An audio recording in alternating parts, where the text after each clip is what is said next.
আসসালামু আলাইকুম। আমাদের অনেকের মধ্যেই অ্যাসেট অ্যান্ড ইনভেন্টরি নিয়ে একটা কনফিউশন আছে। আমরা প্রায় সময় অ্যাসেট অ্যান্ড ইনভেন্টরিকে সেম জিনিস মনে করি, বাট আসলে অ্যাসেট অ্যান্ড ইনভেন্টরি কিন্তু সেম জিনিস না। তো চলুন দেখি অ্যাসেট অ্যান্ড ইনভেন্টরির মধ্যে মেইন ডিফারেন্সটা কোন জায়গায়। অ্যাসেট হচ্ছে একটা কোম্পানির কাছে সম্পদ হিসেবে টোটালি যা কিছু আছে, যে জিনিসগুলো কোম্পানিকে ফিউচারে টাকা এনে দিতে পারবে। অ্যাসেটের এক্সাম্পল হচ্ছে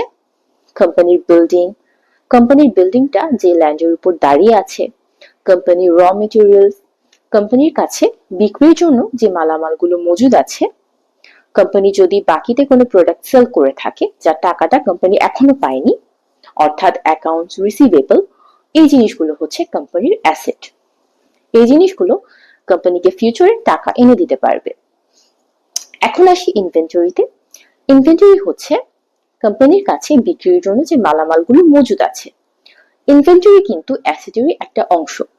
ইনভেন্টরি টোটাল 3 ধরনের হয়ে থাকে। The first one is raw materials, second one is work in progress অথবা unfinished goods, and the third one is finished goods.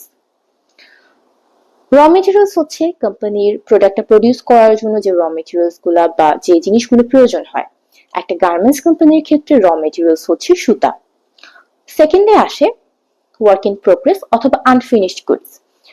এটা হচ্ছে কোম্পানির ফ্যাক্টরিতে এখনো ওয়ার্ক ইন প্রোগ্রেস অবস্থায় যে প্রোডাক্টগুলো রয়েছে, অর্থাৎ প্রোডাক্টগুলো এখনো ফুললি রেডি হয়নি।